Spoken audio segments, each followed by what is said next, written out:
Assalamu alaikum wa rahmatullahi wa barakatuhu. We have not got rid of Abdul-Raheem just yet. We have a bonus video specially for you, going into a little bit more detail on some of the conversations you might have with Christians and atheists. So Abdul-Raheem, in regards to Christianity first, some Christians will say, well, Jesus is God. He's able to do anything. He is God. Or they might even say, well, he's actually Son of God. Yeah. How would we deal with that contention specifically? This is a very important issue, and contrary to what many people may think, GORAP is actually most effective with Christians. Right. Now, if we go back to the discussion about God's existence, what I often do with Christians is ask them to rationalize the existence of God. So I say, you explain to me how you know this universe has a creator. By and large, sooner or later, the Christian will come up with pretty much the same arguments. Of course, Christians do believe that there is one unique, self-sufficient, eternal creator who is free from space and time. However, they immediately contradict that belief by claiming that Jesus is that creator. Right. Or that Jesus is part of the creator or part of a trinity along with that creator. Now, the problem with this from the Christian's point of view is that this is a belief that can never be explained through reason. In other words, it is irrational. Right. And it's not only irrational, it's impossible by the very definition of impossibility, because what their belief requires is that you believe that something is its opposite. Right. That's why right at the beginning I like to introduce what I call it universal principles. I mean, that may just be complicated terminology for people, but they're just the principles of common sense. Something doesn't come from nothing. Where you see something ordered, something's ordered it. And these are things that can lead us to know that God exists, but also something can't be its opposite. So I gave the example of the circle. Yeah? The circle can't be a square and be a circle at the same time. You could take a circle, fit it inside a square, or take a square, fit it inside a circle. You can stretch the circle to make a square, but you can't have the circle being a square and being a circle both at the same time. But this is the problem. The very reason and logic we use to show that there must be a creator, a unique creator who is different from the universe, also immediately necessitates or proves that Jesus or Krishna or Buddha or any other human, they can't be God. Right. Because by definition, God is infinite. By definition, human beings are finite. By definition, the nature of God is self-sufficient. By definition, the nature of human beings is they are needy. Yeah. So what we saw manifest in Jesus is not godly attributes, they are human attributes. What was manifest about him is that he ate food, he breathed air, he was born, he grew up, he was circumcised, he rode a donkey, he felt hungry, he got tempted. These are all human attributes. These are not the attributes of God.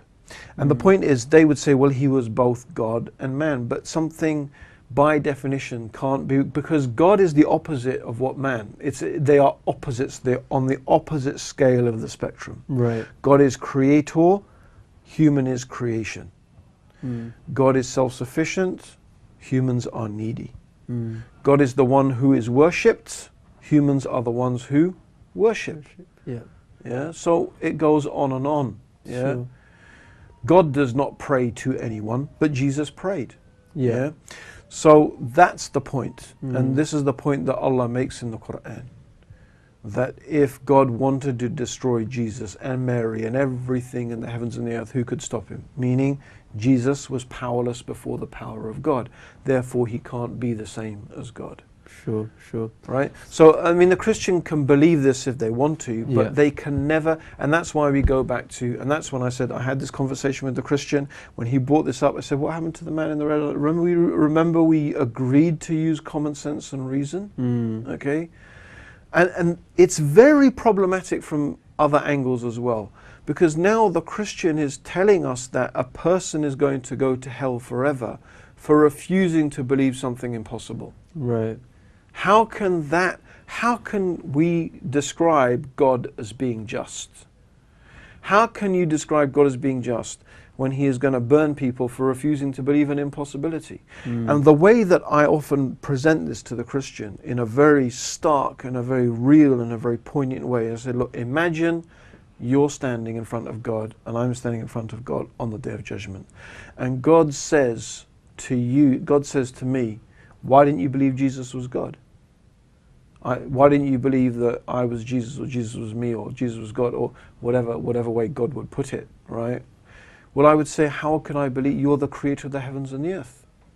Jesus was a little man on a dot of a planet that is a dot, and a galaxy that is a dot, and the whole universe is a dot before your throne. How can I believe that this was equal to you? You're the creator of all things. How can I say such a thing about you? If God picks me up and puts me in hell, I'll never feel that justice was done. Yeah. I will never feel I deserved it. But if a Christian stands in front of God on the Day of Judgment, as they will, and God will say to them, why did you worship this human I created and you made him equal with me? What are you going to say? And if God picks you up and puts you in hell as a Christian, you'll know you deserve to be there. Until now, I don't know any Christian who's been able to say anything to that. Right. Now, one of the comebacks Christians have is, well, God can do anything. This is a classic. God can do anything. And obviously, that's highly problematic. So what I would say is, well, look, as Muslims, there's a certain way we talk about God. We don't like to say God can't do this and God can't do that. It's not the way to talk about God. However, in reality, we're going to be confronted with one of two things. Either we would say God could do it, but he never would, or God can't do it. Right. So what I usually do is give an example to a Christian. The example I often give Christians is I often say to them, can God do something evil? Right. Now, their reply is one of two things. Either they say, no, God can't do anything evil. I say, why not? Because God is good. I say, but you said God can do anything. Yeah. So that they've contradicted themselves. Sure. Or I say to them, or they say, God could do something evil if he wanted to, but he never would. I would say, why not? Because that's not his nature. They reply, God is good, and the good God does not do evil things. I say, but it's the same with all of God's attributes. Just as a good God doesn't do evil things, an eternal God doesn't become a temporary man. A self-sufficient God does not become a needy person. It's the same thing. The same rule applies not only to God's goodness, but all of the attributes of God. You can either say one of the two things, no, God can't do it, because God is so far removed from being able to doing evil.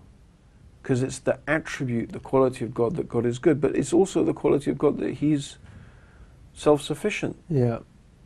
That he's unconfined by space and time and so on and so forth. So this is basically what one says to the Christians. So what if they say, well, okay, that's fine, but Jesus is actually Son of God?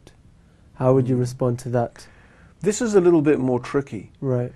In the sense that the term Son of God has a meaning that is, it has a potential meaning that is, I wouldn't say harmless, but it has a sort of neutral, it has a potential neutral meaning. But it also has a meaning that is just simply, again, ridiculous in respect to God. So the way I use an example. I say, what do you mean by Son of God? When you say he's the Son of God, what actually do you mean by that? Do you mean that he's literally the Son of God, begotten, not made, as they claim? Because if you're saying that, then you'll have to say that God had sexual intercourse. because that's literally what a literal son is. Yeah. Literally, a son is a product of sexual intercourse. Are you saying God had sex? I would say it to them, quite frankly. Now, most Christians would say no. If they say yes, then I'd honestly say there's no conversation with that person. I don't know what to say to someone at that stage, right? Most of them say, so what do you mean? So he's not really the Son of God then? He's not literally the Son of God? Do you mean sort of God adopted him as a son? Let me give you an example again of why this is absurd. Imagine I had, with me today a bowl, right, a fish bowl, and inside the fish bowl was a fish, Floppy. Yeah, Floppy the fish. Sure. I say to you, this is Floppy, my son. Okay. You'd say, you're crazy. You're crazy, that's a fish. I say, no, it's my son. The adoption papers are coming through next week, under the new liberal laws that we have in this country. He eats dinner with me at the table, he has a room in the house, he's my son. But you'd say, look, that's a fish, you're a human being. You can't adopt a fish as your son. It doesn't have any meaning. You can only adopt something as a son which is like you, a human being. In fact, that's generally how humans historically have insulted each other, by calling them, you cow, you pig, you dog, you son of a whatever, right? Because why? You are equating a human being with something lower than it, okay? And so the point being here is that this is even more insulting to God. To say that God has a human being as a son is insulting. Because God is not like, we do share a lot of characteristics with animals. In other words, we're all temporary, we're all needy, we're all finite. We're all born, we all die. God does not have any of those attributes. It's the opposite. It's opposite. So to equate the Creator with having as his son a human being is actually insulting God. It's insulting God, and it has no meaning. If by Son of God, what is meant is, as it has the use in Semitic languages, and this is where I don't want to go into this because I guess that will be another level of I don't want to go too much into it because we'd have a long conversation about the origins of the use of the term Son of God and what it meant in Hebrew languages and Roman, Latin and Greek and so on and so forth. But even in Semitic languages, in Arabic we have this Abu Huraira. It doesn't mean he literally fathered a kitten. Right. It just means he's from the father of, he means he loves that thing. So if it means God loved him, fine. We don't have objection to that conceptually, although the use according to Islam is not allowed. Right. God has not allowed that. God has not allowed us to use this term in referring to other human beings, that we are the sons of God. We are the slaves. We are the created, we are the servants, the slaves, the creatures. Maybe the slave is not the best translation. We're the creatures of God. Sure. All created by God and totally under the power of God. Sure. So that's generally how I'd refer. Okay, excellent. So now going into the discussion where you'd have some discussions with atheists, they will pose some general common contentions. For example, evolution. How would you deal with somebody that is talking about evolution to you? Yeah, a lot of people, evolution, the idea of evolution is so ingrained in people now that they use evolution in areas where even science itself doesn't even claim that evolution has any place. Right. So, when you say, how did the universe exist? It evolved. But no scientist that I know of claims the universe evolved in the sense that they claim that evolution happens. Right. Because evolution, according to them, is a product of random mutation of DNA plus natural selection. So there has to be DNA.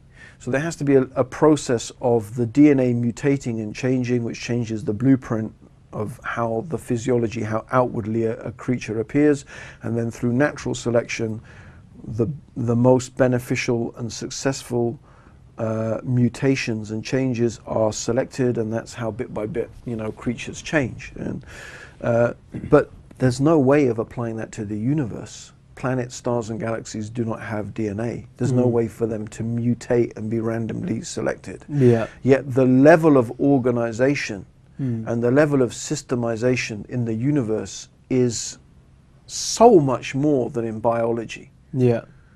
You know, I mean, astrophysicists and nuclear physicists, and they've described, you know, at the atomic level, for example, the universe is like a massive mathematical formula. Mathematics is the language of the universe. Right. It's mathematical. We live in a mathematical universe.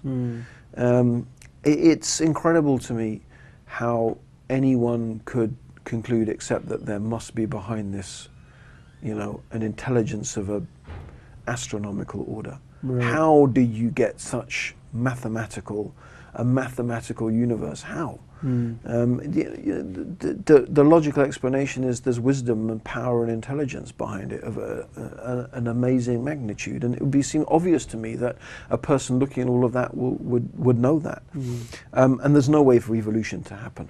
Yeah, evolution is biological species are relatively simple, and that's something the Quran says, that your creation is nothing in terms of compared to the creation of the heavens and the earth. So, you know, the creation of human beings, of life on earth, is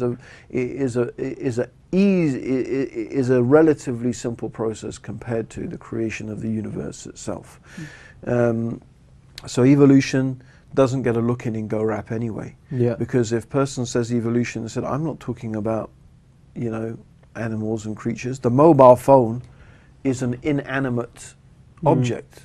It's not living. It may appear to you like it is. It's not. There's nothing living in a mobile phone. It's just a collection of various materials collected together in a clever way to make it work as a tool. Sure. Right? Yeah. So it's the same thing. We're not claiming when we use our GORAP, we avoid, and I think it's better to avoid things like, you know, the camels and the creatures. And although they're amazing and they are signs, without doubt, there are signs in those things. But when you're actually giving dawah, it's useful to avoid them because this narrative of evolution is very strong, and you say, well, I didn't even mention living species. I'm talking about a whole arena where evolution does not apply. So what's your explanation? Right. So basically saying that that evolution itself doesn't actually deny that we have a creator, an intelligent creator.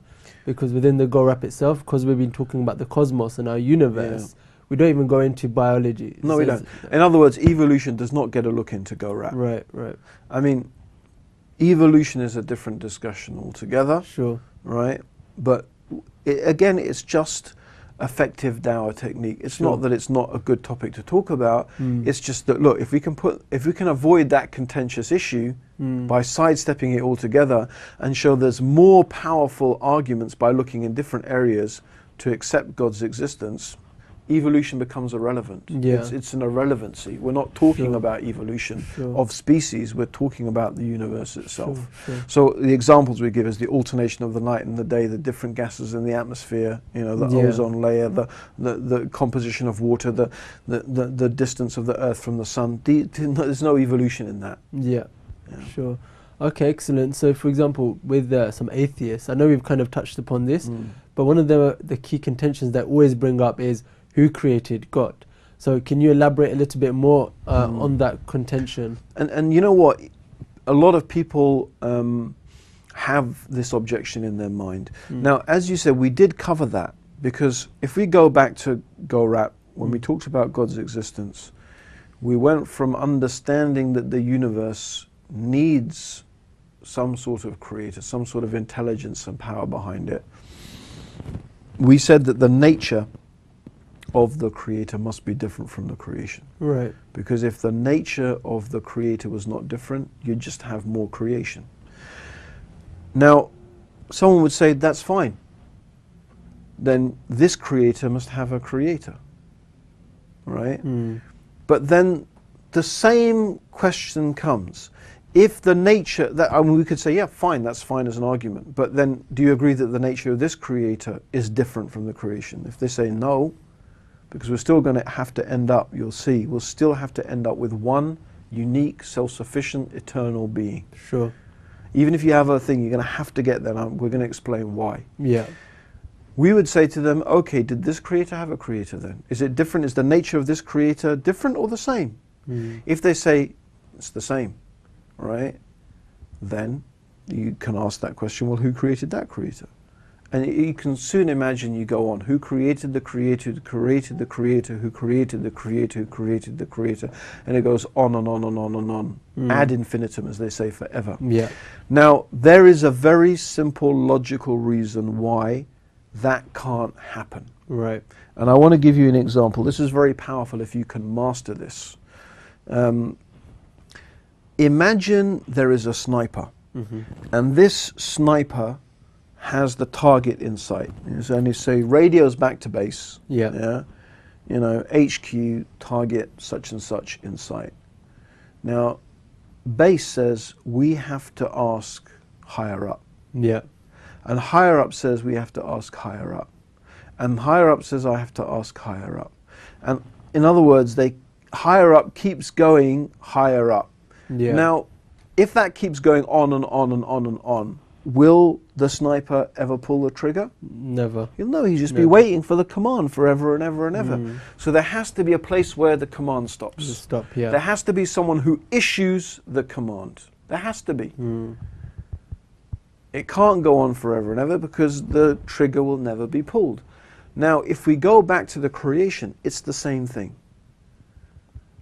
Just as the sniper will never pull the trigger, if you have a creator creating a creator creating a creator, the finite universe will never be created. Just it's the same as the trigger will not be pulled, the creation, the universe would not be created. Right. But the universe is here, it exists. The fact of the existence of the universe is synonymous to the sniper pulling the trigger. The finite universe must lead us to the belief that there must be an infinite cause of the universe. Yeah. Right?